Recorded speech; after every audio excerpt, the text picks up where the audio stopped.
Okay, let's do this. Can everybody hear me? Can everybody see me? Am I visible? Am I audible in random order? Yes, excellent. Welcome everybody to today's webinar. Today we're going to look at a case study using Ultra series, that is to say Ultra X40 and Ultra X20. But before doing so, as always, allow me to make you familiar with the Zoom platform that we're using. So I'm going to split my camera, okay, and go back to the keynote, and going to share my screen. Bear with me. Okay, so share screen. This is the screen that I want to share, and there we go. Okay. As I said before, today's webinar is about Ultra Series X40, X20 in a typical venue, or a venue that many of you will be familiar with such circumstances. But before doing so, let's briefly talk about the Zoom platform. We're using the Zoom video communication platform, and that means that in front of you, you have a window like the one you see over here. And we encourage you to ask questions. But if you would like to ask a question, please make use of the chat function. So in order to activate the chat function, you can click on the little balloon icon in the bottom menu bar. And if you click on the balloon icon, a dialog opens on the right-hand side, where at the bottom you can enter a message and address the nation, everyone on the webinar, everybody that's participating on the webinar. Or if you happen to see a family member, friend, former colleague, current colleague, you can also choose to address that person in private. That pretty much concludes the explanation of Zoom. And that means that for those that are joining us on Facebook, they will be looking at the live stream through the Meyer Sound User Community Facebook group, which currently has over 8,000 members. So welcome to those people as well. Thank you for being here. And that means that we're going to continue our journey called the Precision Toolset. So we already looked at an introduction to MapXT, which is one of the pillars of the toolset. We looked at an introduction of Compass Go, which is another pillar of the toolset that allows for turnkey solutions. And today we're going to look at implementing those tools, design, deployment, using the loudspeakers, which are of course at the heart of the tool set. Today's stars will be the Ultra X40 and the Ultra X20, and if time allows for it, we might even throw a 900 LFC in there. So, as always, I made a checklist. I want to make sure that that I don't forget anything, which means that we're going to look at today's venue, which I took from the SketchUp warehouse just as a source of inspiration. Today we're going to talk a little bit about rigging, which means that it's prudent to talk about basic safety guidelines. Always when gravity is involved, it doesn't hurt to have a better understanding of what's involved. As I said before, today's stars are going to be the Ultra X40 and the Ultra X20. We're going to look at design in map. It's going to be a simple design. This is the first of many case studies. Rest assured, we will look at stuff which is going to blow my mind. Rest assured, this is the first of many case studies. We're going to design in 2 dimensions, which means that I need to run multiple instances of map, something that we've talked about in the past. I'm going to show you how to do that. And then basically for today's venue, I would like to look at 2 different scenarios. One scenario where we deploy a delay line, and a second scenario where we deploy a relay line, which sounds remarkably similar, except for the first capital, which is an R as in relay instead of a D as in delay. And today is a fairly simple case. So for today, a Galaxy 408 for calibrating and voicing would be the likely choice to optimize the design. So those are going to be today's topics. As I said before, we're going to talk a little bit about rigging, and with rigging, I think it's always prudent to say that all Meyer Sound products and accessories must be used in accordance with local, state, federal, and industry regulations. It's the owner's and or user's responsibility to evaluate the reliability of any rigging method for the application. Rigging should be carried out only by experienced professionals. Inspect rigging hardware regularly and also before each usage. Always use certified and properly rated rigging hardware and ensure not to exceed the rated loading weight documented in the operating instructions and or assembly guides. Always use a safety cable or safety steel as secondary support. That is pretty obvious, it's pretty self-explanatory, but when lives are involved, this is the stuff that matters. Okay, so today's star is going to be the Ultra X40, which is the successor of the UPA. It comes in two flavors, but before we look at those flavors, why is it the successor? Well, look at the dimensions and look at the performance metrics. It's marginally smaller than a UPA. It is a solid 10 kilograms less heavy, and in exchange for that, it has 2 dB more performance, roughly. So we're looking at the long-anticipated successor of the UPA 1P, called the Ultra X40. The Ultra X40 comes in two flavors. There's the Ultra X40 with 110 degrees of horizontal dispersion and 50 degrees of vertical.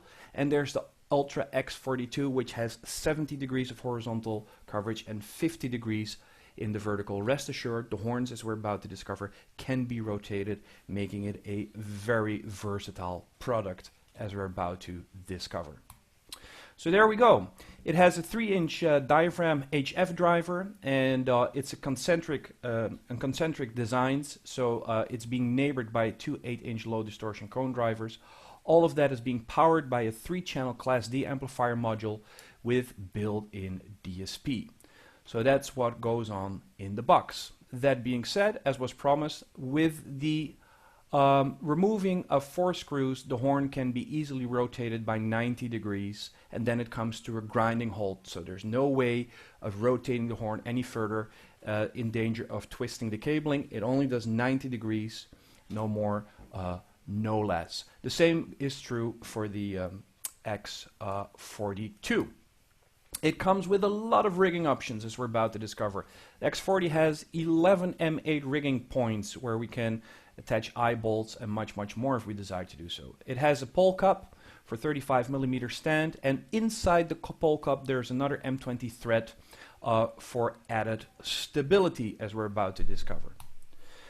So what kind of rigging options are there? Well, there is the bracket, the U bracket, the MUB X40 U bracket, which can be used in landscape mode or in portrait mode, if you will.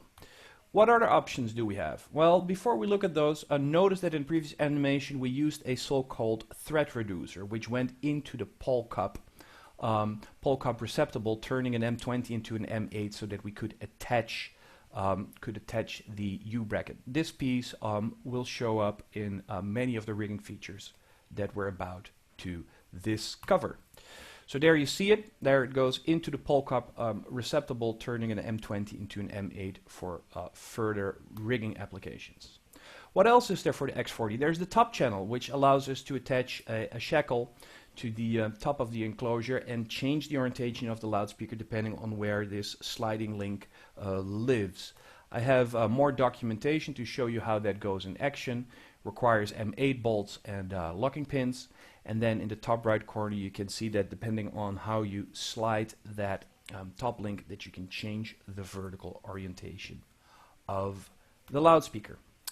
That being said, there's also such a piece of hardware called a cluster plate, and to that cluster plate we can mount the same top channel.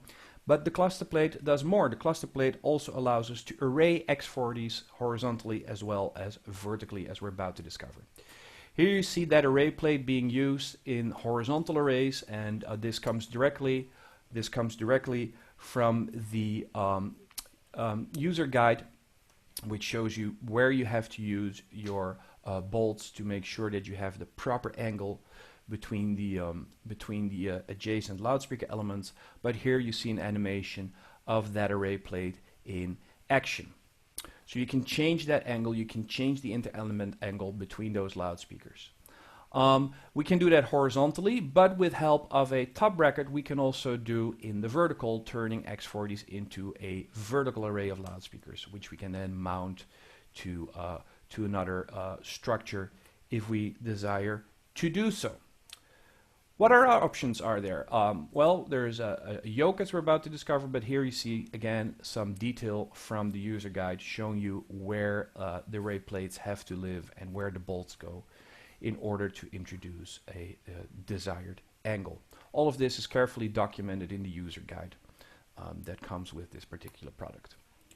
That same top channel can also be used in another way to array loudspeakers in the vertical. If you don't want to use the array plates to array them in landscape mode, but would like to array them in portrait mode, then you can also use the top channel link to do so up to 3 loudspeakers, as we're seeing over here in this animation. That's another way of deploying these loudspeakers. Here you see some detail from the user guide. It would require the thread reducer to turn an M20 into an M8, and then you would attach your top channels and the pickup link, and so you can attach multiple loudspeakers below each other, as much as 3 loudspeakers to be specific. Here you see another section from the user guide which shows you where your locking pins have to go to achieve a desired angle. All of this can be found in that same user guide. And as I already disclosed earlier during this webinar, there is a yoke which allows us to suspend from a truss or another piece of structure if we desire to do so. It can be used in this fashion. But if we turn it over by 180 degrees, then together with the stand adapter, it can also be mounted on a loudspeaker pole. And that loudspeaker pole could very well live in a 750 LFC or in a 900 LFC. So lots of rigging options for the Ultra X40. Again, a disclaimer about being safe and being secure. Very important when dealing with gravity. So that's going to be 1 star in today's venue, but I also intend to deploy a delay loudspeaker, and that delay loudspeaker might very well be an Ultra X20, which was launched earlier this year. So the Ultra X20 is the successor of the UP Junior. If we look at this chart, then we see that it's that it's marginally smaller, its width is less, the height is kept the same, and it's shallower. The weight is about the same, it's about half a kilogram less, and the performance metrics are the same. So this is going to be, or is, I should say, the successor of the UP Junior. And unlike the X40, this model comes in 3 flavors. There's the Ultra X20 with 110 degrees horizontal and 50 degrees vertical. Then there's the 22, which has 80 degrees horizontal and 50 degrees vertical. And then there's the, sorry, I made a typo. This should be the 23, apologies, the Ultra X23, which has 110 degrees both in the horizontal as well as in the vertical. Again, these horns can be rotated by 90 degrees, and suffices to say that in case of the Ultra X23, rotating a rectangular horn, a perfectly symmetrical horn, serves little or no purpose.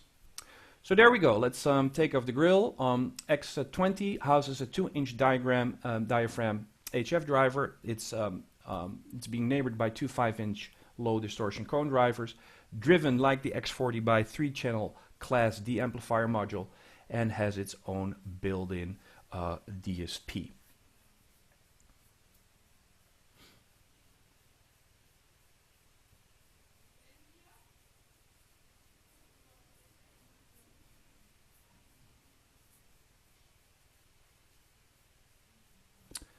Okay, like the X40, its horn can be rotated. Just take out 4 screws and rotate the horn by 90 degrees, and then put the screws back. This also goes for the X22, and for the X23 this would be a futile exercise. In terms of rigging options, there is the top channel that we already saw in the X40. Same principle, allows you to adjust the vertical angle of the loudspeaker enclosure.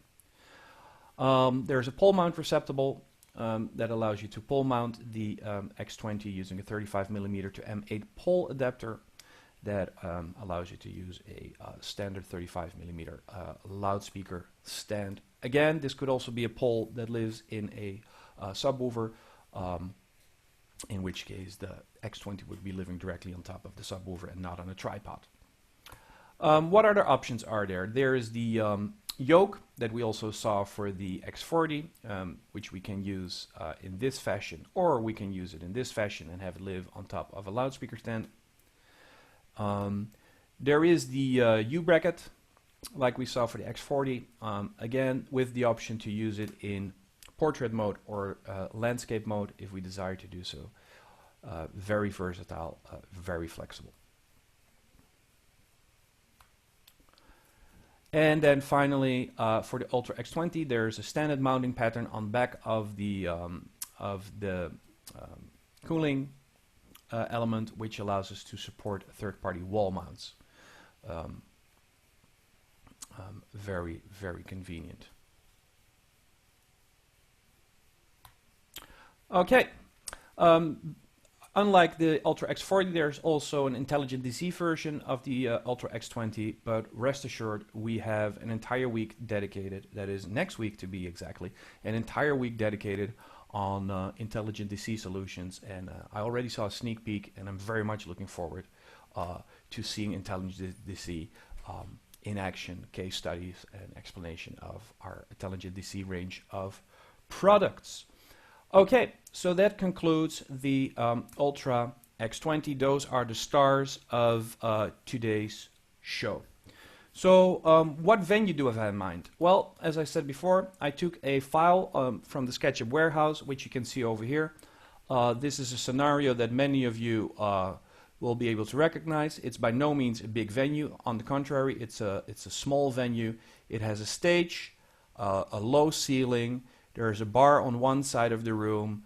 The sound booth and the lighting booth live in the back of the room. It's a shoebox, if you will. It's a room that's very deep, very shallow, and not so wide. Anyone that has been in a room like this knows from experience that there's basically, where do you put the main PA? Well, there's basically two options, or one option, if you will. Your subwoofers are destined to most likely go in these niches, left and right to the stage. And your main PA, which is going to be X40s today, are most likely going to end up higher in the vicinity of those subwoofers to keep the stage itself clear from any obstacles. So this is one of many case studies that we're going to see in the weeks to come. Mind you, this is an entry-level example, so we take it easy, but during the weeks to come we're going to accelerate and start looking at some really impressive stuff. So I want to design a system using Ultra X40 for this particular venue, and I want to do so in two dimensions. Well, as we have discussed during previous webinars, map as we know it is 2D, but rest assured we're approaching the end of an era. All of that is about to change in the foreseeable future. But at this point, mapXT is 2D, but I want to angle my loudspeakers in the vertical domain, and I want to angle my loudspeakers in the horizontal domain, and that means that today I intend to work in two dimensions. I want to work in section view, where we look at the venue from the side, and I want to work in plan view, where we look on the venue from above. And that means that I need two instances of map today. And depending whether you run map on Mac OS or whether you run map on Windows, there's two ways of doing it. I'm going to show you the way to do it for Mac OS, because for Windows it is very straightforward. So how do we run multiple instances of mapXT at once? When you work on a Macintosh computer, the first step is to go to the folder where your mapXT application lives, right-click on the file, and from the drop-down menu, choose Duplicate. Once you have duplicated your application, in that same folder, there are now two instances, the original one and a copy. And all that's left to do is do this several times, make several duplicates, and name them appropriately. Notice that over here in the third step, I have 4 instances of the same application, where one is called tran, as in transaction, which we're not going to use today. Then there's the section view, which we're going to use today. There's the plan view, and sometimes you might even have reason to look at a balcony or so. So you can make as many copies of this application in a Macintosh environment and fire all of those up at the same time. In Windows, it's less involved. In Windows, you can simply fire multiple instances of the same execution file. Just double-click on the shortcut on the shortcut link, and you can fire up straight away multiple instances of map. Okay, so that's how you make multiple instances. Notice that over here in the bottom in my menu bar, I have those 4 instances living over here. 2 of them are already started, which is my plan view and which is my section view. I did not go out of my way of turning that SketchUp file into a DXF, which I could then import into map, because the venue, with all due respect, is so simple that it suffices to work with a couple of lines to represent key elements. So what do we have here? We have a section view. Let me try to make it a little bit more clear what it is that we're seeing over here. This would be our stage, and what we have over here would be our audience plane at ear height. So this is the audience plane at ear height. Today I chose 1.7 meter, which is a value that is very typical for a standing audience, and then suffices to say that our front of house area is in the last portion of the venue. So that is our section view. That being said, I've opened a second instance of map, which runs at the same time, and in that instance we will see our venue in plan view. Again, very little to see, very straightforward. Surely if I bring up the SketchUp file next to it, then hopefully everybody is able to appreciate that. Again, this is a very straightforward design, not spectacular, but still allows us to look at delay or a relay solution, which is the subsystem that we're going to discuss today. So again, like section view, over here we have our stage. There's our stage. Front of house requires some imagination, or in fact requires very little imagination. Front of house would be over here, and I could have gone out of my way and draw the bar over there, but I'm quite confident that the amount of information that we have over here gives us sufficient understanding of the geometry of the room. So, any sensible design starts with covering the macro shape. And what do we mean by the macro shape? How can we aim our main loudspeakers in such a way that we cover the majority of the audience? Well, we're here in plan view, so you might as well start over here.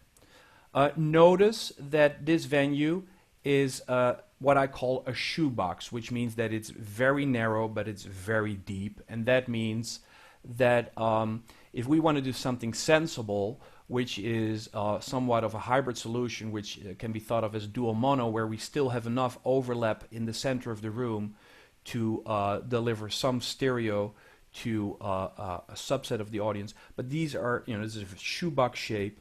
So today I'm not going to use an X40 because with 110 degrees we are going to be way too wide to cover a venue that is that narrow. So I propose that instead we're going to use the X42 with its 70 degrees of horizontal coverage rather than the X40. Okay, let me clear the annotation and show you what I've prepared. I like to work in layers, as we saw during the, this is also recommended, I like to work in layers as we saw in the introduction to MapXT. And notice that I've made several layers which already house loudspeakers. This layer is the main PA as I intend to show it to you when used in a delay scenario, in which case we also need the actual delay loudspeakers in that particular scenario. But I've also dedicated a layer to how I intend to use the main speakers in a relay scenario. And the same goes true for the relay loudspeakers, which have a different job description than the delay loudspeakers. So let's start by unhiding our main PA in the delay scenario. That's the first scenario that that I would like to discuss with you. How have these loudspeakers been aimed? Well, the way we've been taught by Bob McCarthy, that's how they've been aimed. It's beyond the scope of this webinar, but I will give you a sneak peek how this has been aimed. This loudspeaker basically should be sole custodian over its half of the audience, and that means that it's been aimed in such a way that it shoots through the center of the center. It shoots through the center of the center at 50% venue depth. That is how this loudspeaker is aimed, and that means that it touches the rear wall over there. The same is true for the other guy. We made it symmetrical, and that is the recommended aiming for this particular application. So we can look at a prediction. I always prefer to look at those frequencies where the horn is in control, because the horn allows us to point and shoot the sound where it needs to go, which is in the audience and not on the plaster. And looking at 63 Hertz, where every loudspeaker is functionally omnidirectional, will not allow us to see whether we're aiming the sound where it needs to go. So in the horizontal, 2K, 4K, 8K works. I would look at as many frequencies as possible at once, which means that I'm going to look at a 1 octave wide interval centered at 8 kilohertz. That is the frequency that I chose to look at today, a 1 octave interval centered at 8 kilohertz. Okay, let me hide the annotation, and I want to see one speaker to begin with. So I'm going to choose that speaker. I'm going to use my selection tool. I'm going to click on that loudspeaker or drag a box around it, and let's do a prediction. And then we see that this loudspeaker is happy as a clam in high tide. He is sole custodian over the right hand side of the audience. Same goes for the other guy. If we look at a picture from the other guy, then that loudspeaker will be sole custodian over the left side of the audience. That being said, with 70 degrees in the horizontal, there's still sufficient overlap in the middle of the room to keep those that prefer stereo happy. So this is a hybrid approach, if you will, that offers you the best of both worlds between dual mono and stereo. So let's look at both sides turn on together, and then we see that that the vast majority of the audience is within the custody of either left, right, or if you live in the middle of the venue, is in the joint custody of left and right. And that means that as far as coverage is concerned, that at least 75% of our venue is covered by the main PA. You can already tell by looking at this prediction that we're going to have an area which is underexposed, and that is that typical area front center over here. We're not going to design a solution over there, but that being said, I'd like to backtrack a little bit on previous webinars because we already did a webinar on down tilt translation, and that means that I want to be able to assess a little bit better how big of a local problem, because this affects a minority of the audience. This is a local problem that affects a minority of the audience, and that means that it needs a local solution. That's why we have fill systems such as infills, center fills, out fills, front fills, under balconies, over balconies. These are all support systems for minorities of the audience. The majority of our audience has already been taken care of. That being said, I want to assess this a little bit more in depth. And in order to complete that picture, I think we should look at our main PA in section view. So I'm going to clear this prediction and I'm going to change to section view.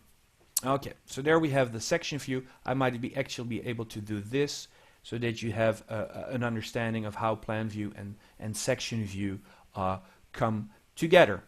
In section view, I've also made layers, as we learned to do in the introduction to map.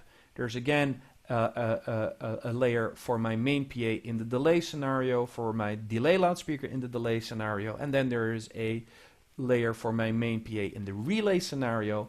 and a layer for my relay speaker in the relay scenario, and even a layer for the LFCs as we're about to discover. So let's unhide the main PA.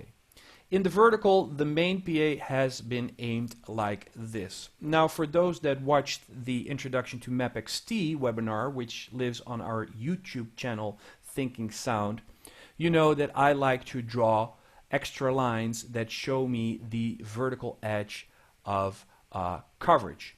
So notice that over here we have a visual architectural aid that represents my 25-degree angle that I can go in one direction before I hit the edge of coverage.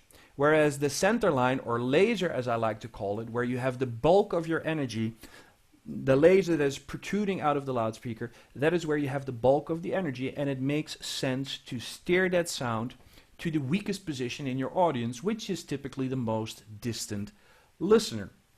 However, those that watched the auto splay webinar, which you will also find on our YouTube channel, also know that there is a key concept which we call range ratios. Now, what was range ratios again? Range ratios was the distance relationship between loudspeaker and what we call vertical bottom, which is the start of coverage, and vertical top, which is the end of coverage. And that range ratio, if you had to eyeball that range ratio right now, if we call this 1, as in 1 unit or 1 parsec or 1 light year, then this is about a value of 5, telling us that sound has to travel 5 times the distance to the end of coverage in comparison to the start of coverage.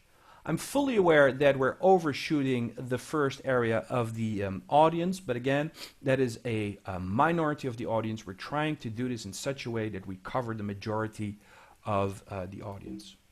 So, we're looking at a 5-to-1 range ratio. And what is a 5-to-1 range ratio expressed in decibels? That's going to be about 14 dB, give or take, telling me that the people in the last row are 14 decibels more distant than the people at vertical bottom.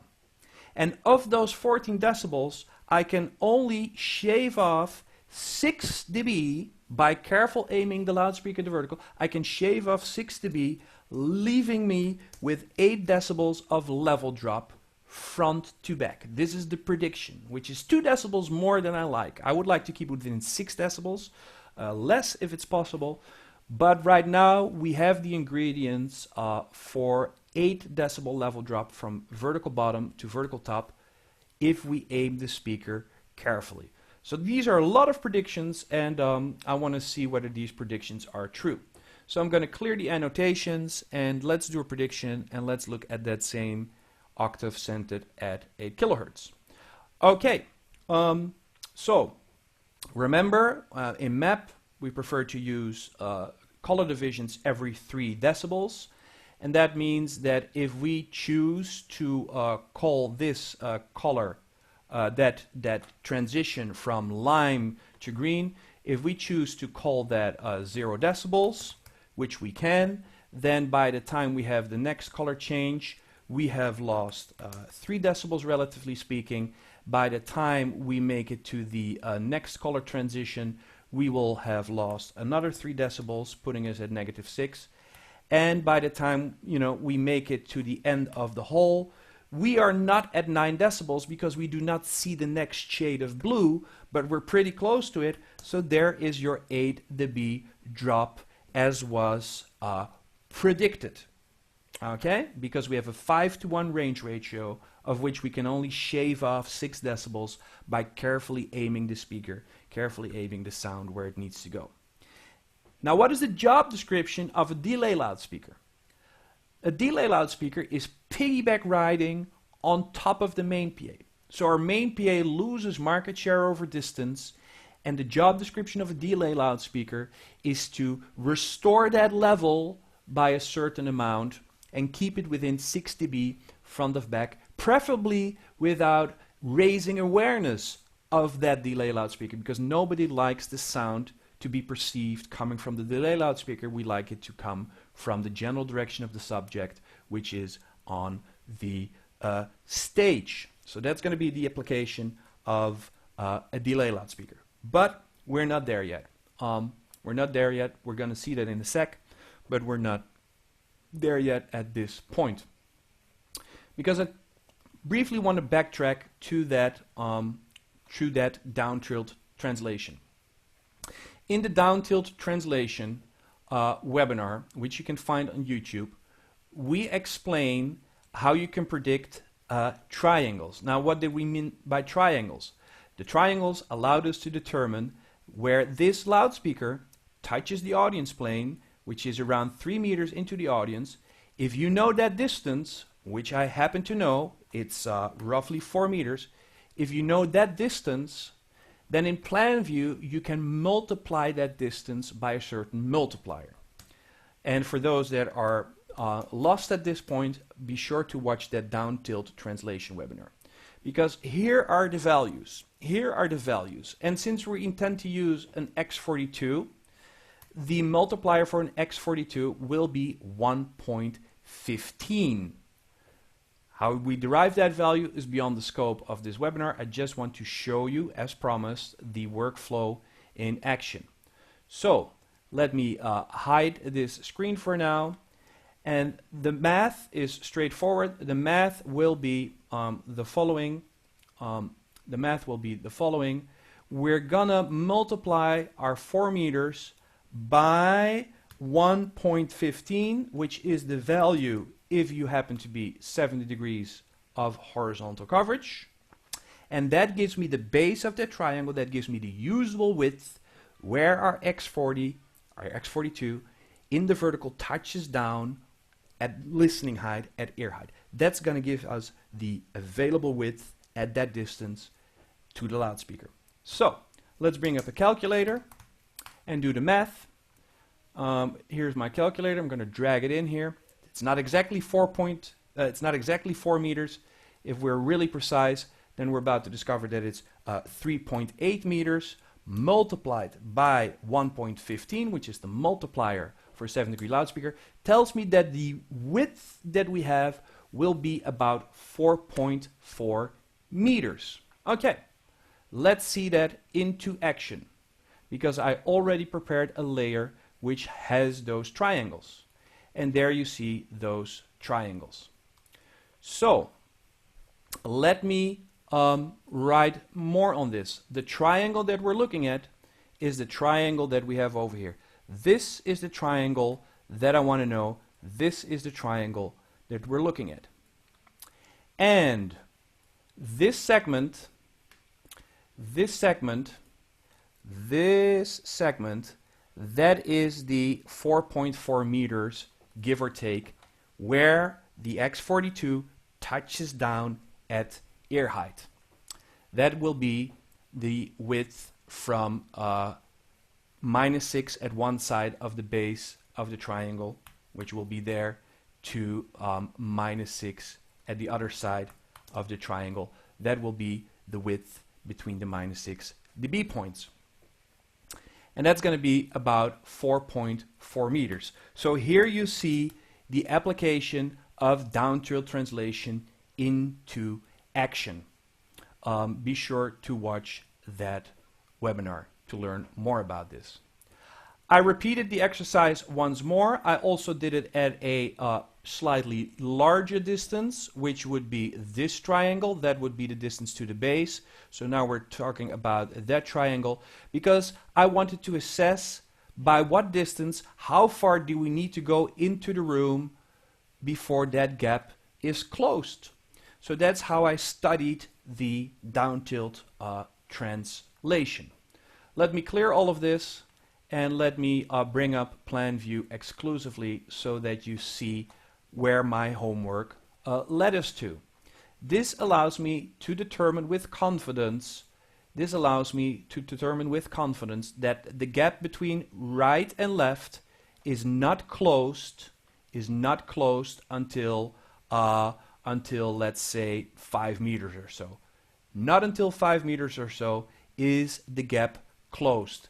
and that is the size of the minority that requires a local solution, because it's not until 5 meters into the room that left and right merge and we're in the green.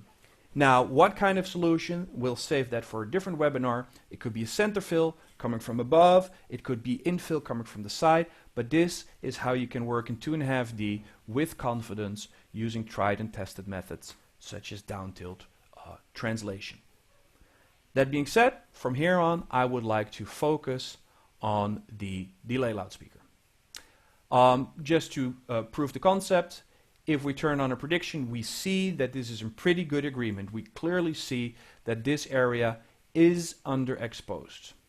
And what I like to do in such a case is maybe for a change go to very narrow band and see the high granularity. So let's go to, let's do 4 kilohertz, 1/24th octave resolution, and let's see some what we see over here is the distribution of ripple over space. This is the interference distributed over space. But what I'm trying to show you, what I'm trying to get across, is that that from here on, from 5 meters and upwards, that we see the same color of green over here as we see over here. We see the same color of green or lime or whatever you want to call it. Sure, there's these minuscule power alleys and power valleys, but having the high granularity, having the fine picture shows me that the gap is closed very much come 5 meters. That being said, in the area before, it is not closed, but we'll plug that hole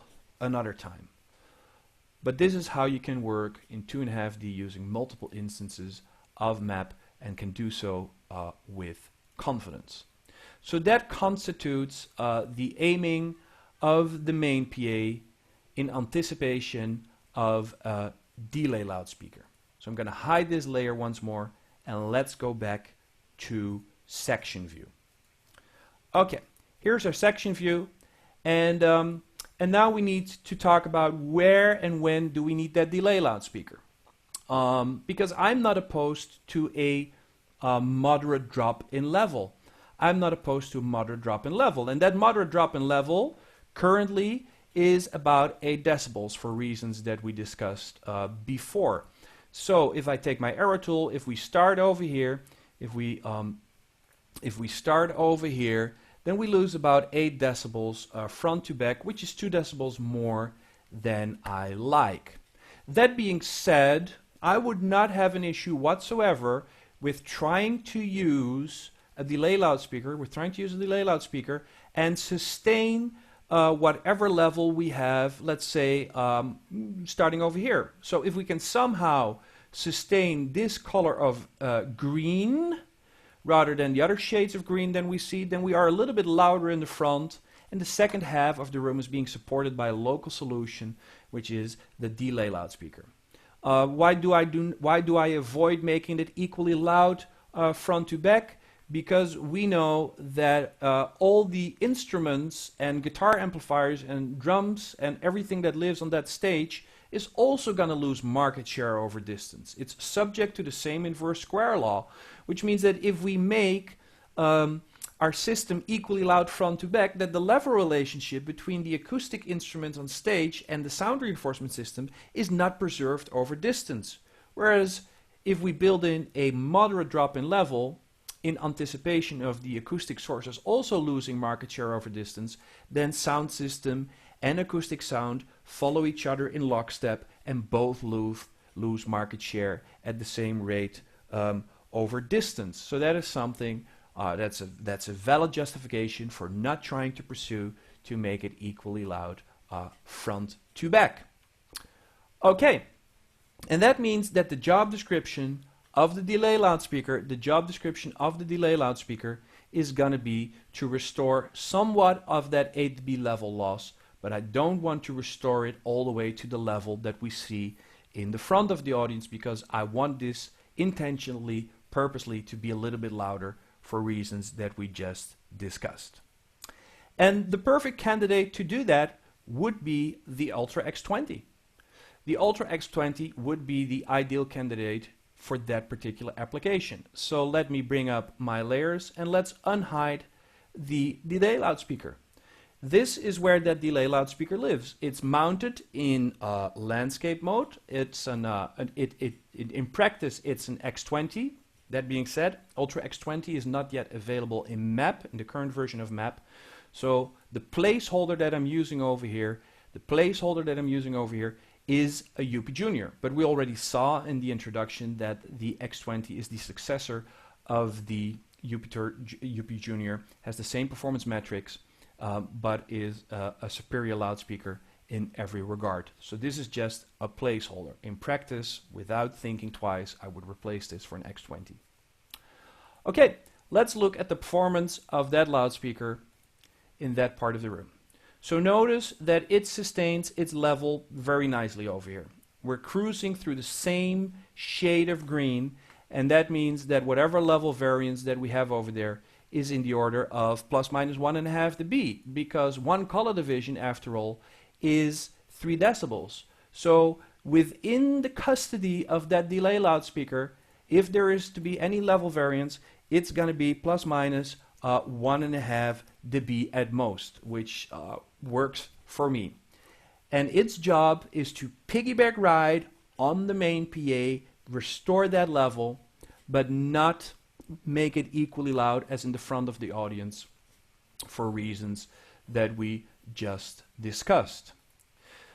However, when you go for a delay loudspeaker, it also means that everybody in that part of the room is in the joint custody of both main PA and delay loudspeaker. Now, what do I mean by joint custody? Let me highlight this area. Everybody that lives over here is in the joint custody of, as well as the main speaker as of the delay loudspeaker. And that means that you have two systems that are competing closely in level with each other. And when levels approach each other, the interaction becomes worse. And that means that phase, time offset, will become the tiebreaker. You're operating at near identical levels in this part of the room, so you better be on time unless you happen not to be a member of the SPL Preservation Society, which is very, very unlikely. So that means that we need to time align these loudspeakers and make sure that both of them arrive at the same time in that part of the room where they have joint custody. Now, how would you do that in the real world? In the real world, you probably would use an analyzer and measure the arrival time of the main speaker over there and the delay loudspeaker, and then delay the delay loudspeaker, because right now we expect it to be leading. So let me unhide the layer which has my microphones. We have two microphones. Let's focus on that first microphone first. Okay, let's get a picture of the main PA at that position in the audience. So I'm going to select the main PA and let's do a prediction. This will bring up an SPL distribution, but we can now also look at a transfer function of that microphone in the back of the room. And first thing that we should do is to set our delay locator to account for the time it takes the sound to cross the distance between that particular loudspeaker and the microphone, because the microphone currently lives at a distance of about 20.5 meters, and at 15 degrees Celsius, which is the current temperature, that's going to take you about 60 milliseconds or so to cross that distance. So let's store this guy. Let's store this guy and make a picture. So this is main solo at front of house, telling me that I'm measuring this loudspeaker at the front of house position, and let's recall that in memory slot A. Now I would like to see the contribution of the delay loudspeaker within that same area. And let's look at our measurement. Notice that the phase looks all funny because we haven't applied any processing at this point. And I should be able to see that in my impulse response, because here at T0 is the arrival time of the main speaker at front of house. But leading over here by 36.7 milliseconds or so is the delay loudspeaker that is physically closer. It's physically closer, therefore it takes less time. It is only at a distance of 8.1 meters to that same microphone, and therefore it only takes 24 milliseconds to cross that air gap, whereas main PA requires 60 milliseconds or so. So let's set our delay locator and let's get a precise value. So this is 23.92. And sure, with 23.92, we're properly synchronized to that delay loudspeaker. So let's store this trace as well for future reference.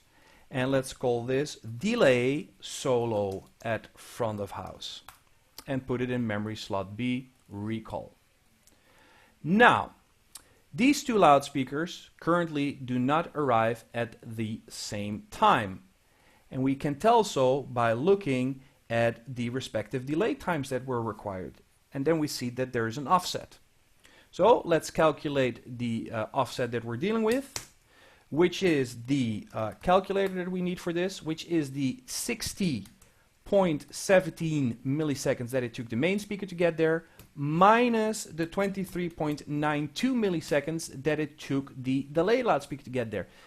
That means that we need to delay that delay loudspeaker by 36.25 milliseconds in order for it to arrive on time with that main speaker.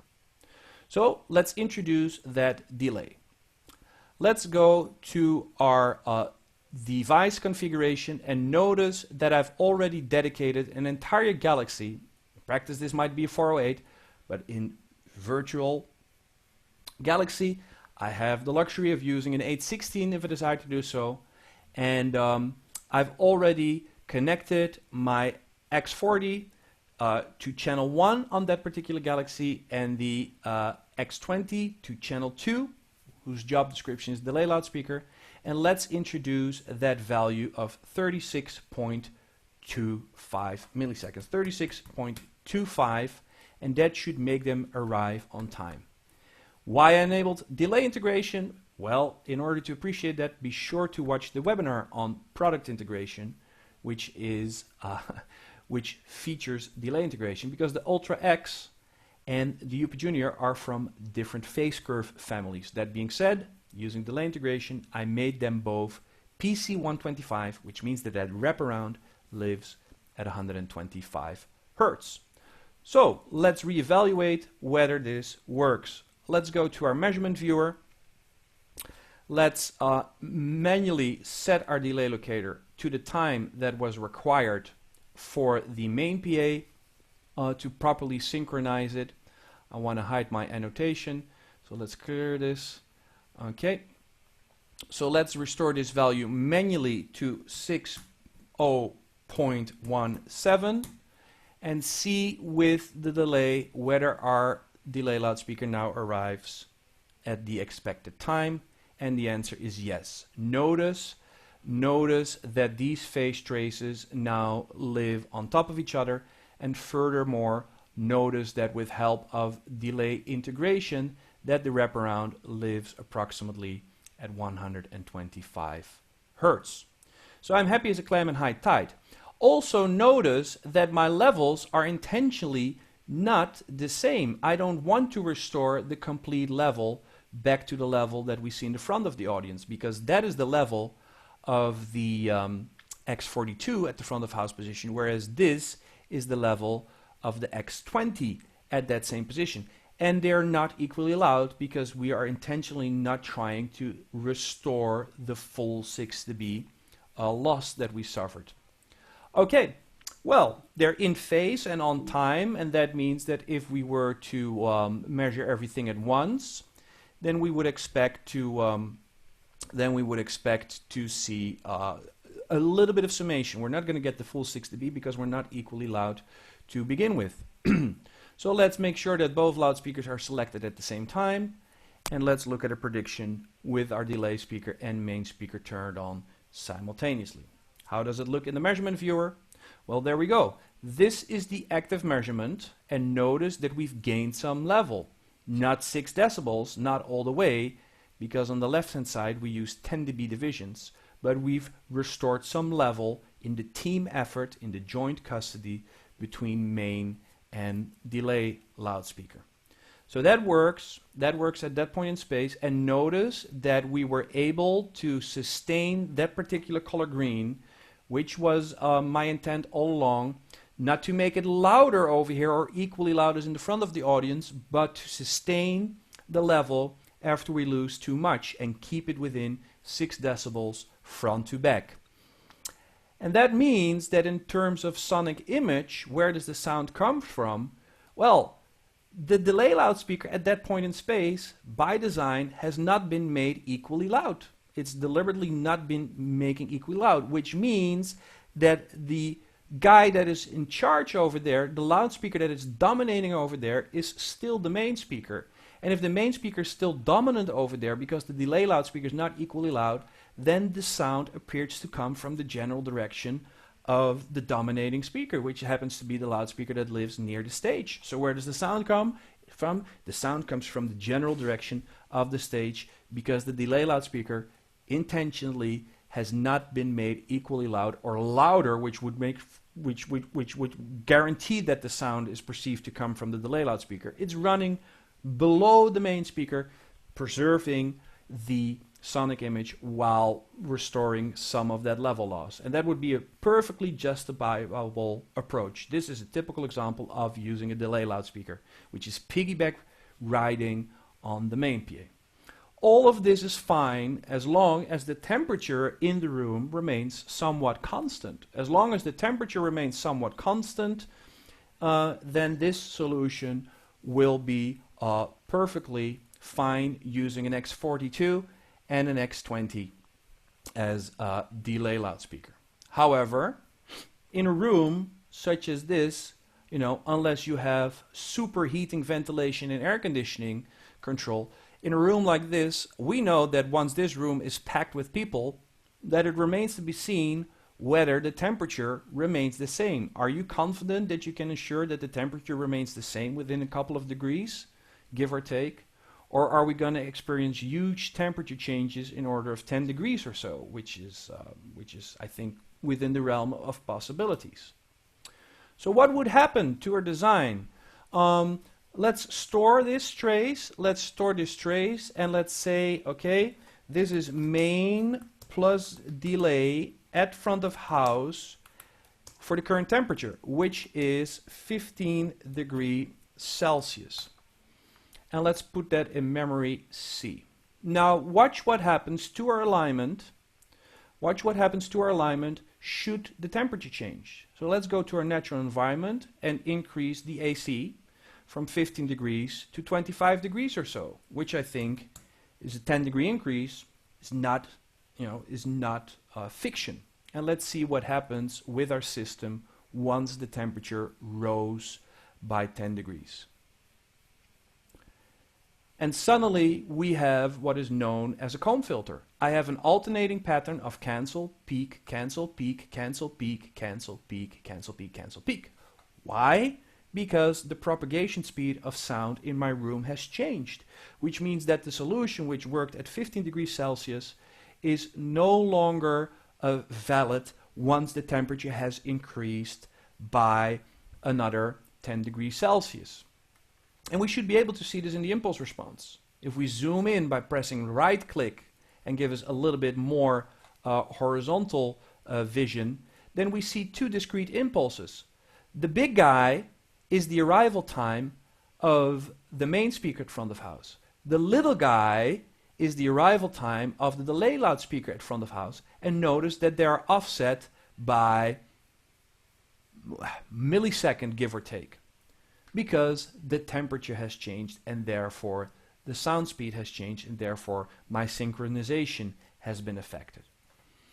Easy solution: synchronize them once more, set your delay once more, and store it in a separate preset. Maybe, your room is 15 degrees Celsius when the house is empty during sound check, but once the room is filled to capacity, temperature goes up by 10 degrees, your synchronization no longer works. Might want to make a preset that takes into account that specific temperature. The thing that I'm trying to get across is that if you're in joint custody of multiple loudspeakers, you render yourself susceptible to temperature changes, which is not an insurmountable problem. You just need to be aware of it. So what could be the solution to that problem? What if we don't want to monitor temperature or make multiple presets in order to manage that? Well, if you want to render yourself immune to temperature changes, you have to give up the joint custody. As long as we're in the joint custody of multiple speakers, we render ourselves susceptible to temperature changes. So what would be the alternative? Okay, so we have a question. It's being pointed out. If you want to ask a question, please use the raise hand feature. Why did you subtract 6 decibels from the front to back ratio result and ended up with 8 dB instead of 14? Okay, this recording will be on YouTube once this session is concluded. And you will see me drawing those arrows, and the ratio between the length of those arrows is 5:1, which is a 14 dB loss for reasons beyond the scope of this webinar. And of those, I can subtract 6 decibels because 6 decibels is all the steering that I can do with a single loudspeaker, because that is the definition of coverage angle. When you're on axis, you get 6 dB more. When you're at the edge of coverage, you get 6 dB less. And in order how to determine a coverage angle, I encourage you to watch the auto play webinar, where at the beginning I show how to determine coverage angle and what the rules of engagements are with respect to that. Because 6 dB is all the steering that I can do with a loudspeaker by carefully aiming it. Okay, so back to this. When you're in the joint custody of main and delay, you render yourself susceptible to temperature changes. If that is not acceptable to you, or you do not want to manage that, then you need to give up the joint custody. And that's where the relay loudspeaker comes into play. And the relay loudspeaker has a vastly different job description. In a relay approach, we have the following philosophy. In a relay approach, the main speaker is sole custodian over the first half of the audience, and the relay loudspeaker is sole custodian over the second half of the audience. And that means that there's little or no shared custody. And that means that the area that is now being covered by both systems is relatively small. And even if temperatures were to change, it would affect a minority at this point, because everybody over here is in the sole custody of the main loudspeaker, and everybody over here is in the sole custody of the relay loudspeaker. Now, the relay loudspeaker is the same X42, but instead of mounting it in portrait mode, it was mounted in landscape mode to preserve some headroom, like literally headroom, while rotating the horn, because that you get to do. And that means that the people in the first half of the audience live in the sole custody of the main PA, whereas the people in the second half of the audience live in the sole custody of the delay loudspeaker. And the region that has shared custody is now very small. That is basically the region that lives over there. If there's no shared custody, then you are less susceptible to temperature changes, because there's a level offset. There's no competing sources anywhere in the audience except for a very small portion. And that means that if the temperature goes up or down, you would experience little or no changes, much less than in the delay application, because a relay loudspeaker is basically a second main PA starting fresh, starting new in the second half of the room. So this would now be the sole custody of the main PA, which covers the first half of the room, and second, the relay loudspeaker, which is relaying the message, has sole custody over the second half of the room. And the only area where they compete with each other is a very small area at the seam between those two systems. And if we were to turn on these two loudspeakers together, then, provided I select them both, then you will see that again, the majority of the room is covered within plus minus 3 decibels of level variance. What is the trade-off for using a relay system rather than a delay system? The trade-off is that for the people who live over here, the sound comes from whichever loudspeaker is dominating over there, which will be the loudspeaker that is pointing in their direction. In the people that live over there, that are in the sole custody of the relay loudspeaker, where does the sound come from? From whichever loudspeaker is dominant over there, which is the loudspeaker that is pointing in their direction. So the trade-off for relay is that you somewhat sacrifice the sonic image in exchange for rendering yourself immune to temperature changes. Whereas with the delay loudspeaker, where there's joint custody in the second half of the room, you favor the sonic image, but you render yourself more susceptible to temperature changes, which you then need to monitor and account for. So there you have your two classic different applications of a delay loudspeaker and a relay loudspeaker. So that's the deal in section view. In this case, I would use X42s for both applications because I need basically two main PAs. One that covers the first half of the room and one that covers the second half of the room. Whereas in the delay application, I could get away with a smaller speaker because it is piggyback riding, it's hijacking the main PA, it only needs to restore level a little bit, not all the way back to the level that we have in the beginning of the audience. So let's finish up that exercise with plan view. This was the orientation in plan view for the delay application. Using the same down tilt translation method, I can now also show you where the delay loudspeakers would live, and they would live over there. Now in the delay application, these would be X22s, because the X20 with 110 degree is too wide for that job description. Again, down tilt translation. Let's look at 8 kilohertz 1 octave. Then you see that one of these guys is perfectly capable to be sole custodian over its half of the room. Same goes for the other guy. So if we look at our delay loudspeakers, piggyback riding on the main PA, then we can see that the area of interest is again covered without any issues whatsoever. That's the delay application. So what changes when we go to the relay application? Well, with the relay application, our main speakers have been aimed slightly differently, because what we're basically doing is dividing our room in 4 parts. 4 parts where this speaker, main right, is sole custodian over this part of the audience, main left is sole custodian over that part of the audience, the relay right loudspeaker is sole custodian over that part of the audience, and the relay left loudspeaker is sole custodian over that part of the audience. In exchange for rendering yourself less susceptible to temperature changes while sacrificing the sonic image. Where would the relay loudspeakers live in such an application? They would live over here, in agreement with section view. Okay, let's go to section view and let's try to put this underneath. Take the measurement view out of the way. Let's try to scale this in such a way that we see this side by side. Notice, okay, there's one more dialog that I need to kill. Notice that in plan view, we see our X42, and in section view, we see X42, and they live over there in space. This guy, perfectly capable of being sole custodian over that half of the room, that corner, that quarter of the room. Same goes for this guy. He is sole custodian over that quarter of the room. Okay, and when we turn on everything together, then we have 4 speakers covering 4 different parts of the room.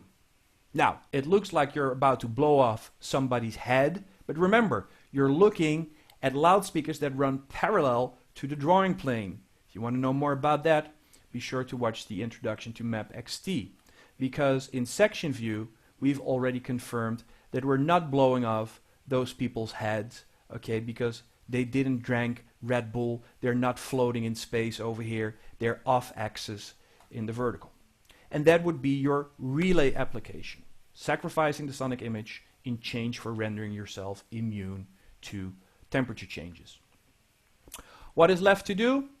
What is left to do? Well, let's add that subwoofer layer. We have a couple of more minutes. Let's add that subwoofer layer. Let's go back to either scenario. Frankly, I don't really have, depends on the preferences of the client at this point. So let's introduce the LFC.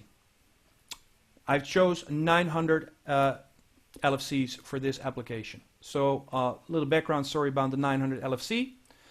900 LFC is a 18-inch dual coil long excursion, goes from 30 Hz to 125 Hz, and has a 2-channel Class D amplifier module. For each voice coil there is a dedicated amplifier. They can go only one place. This was already clear. The only place where they can go in a scenario such as this is left and right to the stage. So that's where you see them living. They're living over here. There they are. And the question is always, you know, what about time alignment? Well, that's the nice thing of native mode. Okay, in native mode, as long as you're equidistant to the grills, as a listener, okay, the system will be phase aligned. So at this point in space, I'm equidistant to those grills, and I'm functionally equidistant to those grills. The same is true at front of house. This triangle is equilateral. Okay, at ear height, you're equidistant to those loudspeaker grills. Even over here, you're equidistant to those loudspeaker grills. Because native mode made sure that when the loudspeakers live in the same plane, when their grills are coplanar as it's known, that the system is already phase aligned. And just to prove that concept, okay, let's make a picture of the main PA at the second microphone, which lives over here. Let's bring up our measurement viewer. Okay, let's go to the frequency response. Let's choose microphone number 2. Set our delay locator as you would do in the real world. Let's store this and call it main solo at house center, for lack of a better description. Main solo, let's put that in memory slot A once more. And let's take the picture. Let's get a picture of the subwoofers. So let's select our subwoofers and see whether they're phase aligned. And notice that in the frequency range of interest, okay, we have phase traces with matching slopes that overlap, which means that if you were to deploy this as advertised, okay, that in the frequency range of interest, we have phase traces that live on top of each other, matching slopes that overlap, and that's all what, you know, phase line crossovers are about. So there's nothing, sorry, wrong chart. There's nothing that needs to be done over here in the frequency range of interest. These phase traces are showing you matched slopes, and they are overlapping. So you're good to go. Okay. Now, what kind of processor would it take to make this work? Well, that would be a 408. I mean, you have 3 loudspeakers at the stage, left and right, 6 in total, where you could daisy chain your subwoofers, and then a set of delay loudspeakers. So I think if we go to Compass, that all of this could be done using a single 408. So what we're about to do is what we showed in the introduction to Compass, which was last Monday. I would go to processors. I would use, you know, maybe a virtual one to do my homework. It would be a 408. So 408, there it is. I would connect to it, okay, and I would use it virtual. Apologies, there it is, okay. Maybe you want to name it My Galaxy. Well, in that case, you go to settings and you call it My 408 or whatever makes sense to you. I would label my input channels. Maybe this would be left, and then maybe this would be right, and then maybe this would be, maybe somebody wants a dedicated subwoofer sent, okay? Whatever works best for you. Left, right subwoofer. How many outputs do we have? Main left, main right, sub left. I would daisy chain them. I mean, you're not doing any fancy stuff. You're not doing any inverted stack gradient or any other cardioid solution, so you might as well wire them on the same channel. That being said, you have enough outputs to wire them individually, and then you would have your, you know, depending on your strategy, you would either have your delay left and you would have your delay right, and all other channels, you know, you could use for other applications. So, you know, that would be basically your in and output. Now, I might want to assign my inputs. So I go to settings. I go to input and output, and I'm going to say input A is going to be the analog connector. Yes. And this is going to be an analog connector. Yes. This is going to be an analog connector. I'm doing the same steps as the Introduction to Compass webinar. All of these inputs are now analog, and all that's left to do is link inputs and outputs together. So we go to our matrix, and this is the same exercise as before. I want my left console feed to go to the left loudspeaker, and maybe I want it to go to the left delay loudspeaker. I want my right console mix to go to the right loudspeaker and go to the right delay loudspeaker. You have a single subwoofer feed. Maybe you want to make preset. Maybe your subwoofers are being fed from left and right. Okay, in which case, this is how you would route it. You might want to make a preset, which is subs fed stereo from left and right, rather than a single subwoofer feed. Okay, it could also be that somebody says, please give me a mono sum of left and right on both sides, in which case you would take -6 from the left channel, -6 from the right channel, and you would do the same on the other side. That could be another option, in which case you're sending a mono signal to both left and right. But if you have a single subwoofer feed, okay, a mono feed, you could also use your third input and send those to sub left and right, and make another snapshot where you say LR plus subs, okay, knowing that this is a left-right feed plus dedicated subwoofers, and you would store that as a preset. If you use a delay loudspeaker rather than a relay loudspeaker, you might want to do a preset for sound check. A preset for sound check because the temperature at sound check in your room happens to be roughly 15 degrees Celsius. But if come showtime the temperature on average raises by 10 degrees, you might want to make a second preset, which is called showtime, in anticipation of the temperature going to 25 degrees Celsius. Okay, and now in your project you have all these snapshots which you can recall with the click of a mouse button for those different applications, whether you use delays or relays. So there you have first example of the case study, how to apply these techniques. This recording will be uploaded to YouTube once this session is concluded.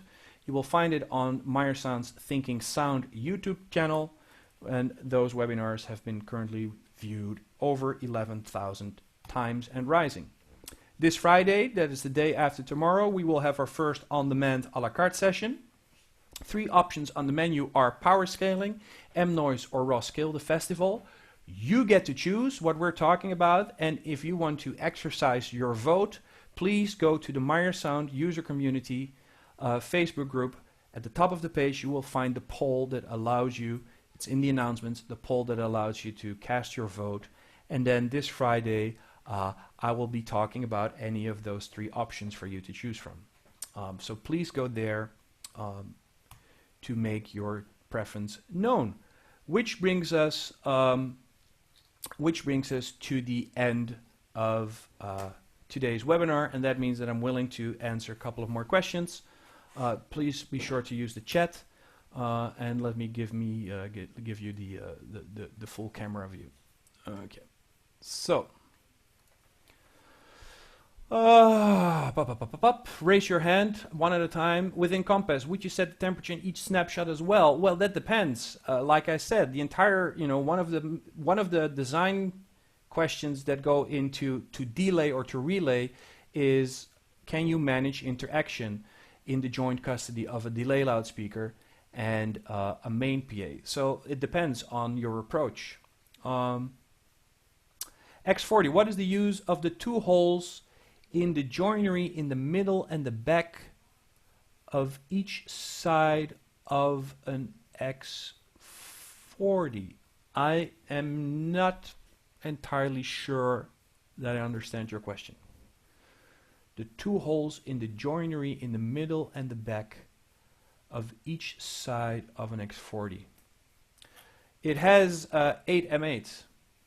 So somebody pretends to understand the question and says U bracket. Okay? So it looks like that issue settled itself. Take a picture of the X40, please. Okay, I will do so. So let's go to the picture of the X40 where you will see let's go to the one with the M8. Okay. So there we see the 11 M8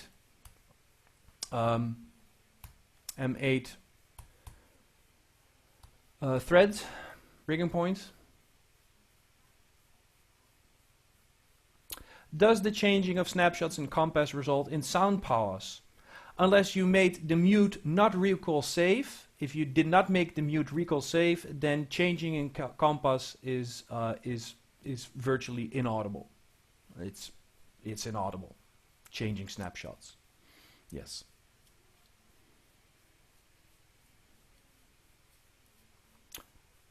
Okay. Unless you guys have any more questions, then thank you for being here. I hope to see you this Friday with our a la carte on-demand session. Tomorrow there will be another case study, although in Spanish, also involving Ultra Series of a different venue, explained to you by fellow colleague Cuauhtemoc Mendez in Spanish, different venue. So while I do not speak Spanish fluently, I will end up watching it because I want to see Ultra Series for that particular venue as well. Okay, thank you, stay safe and healthy, and see you next time.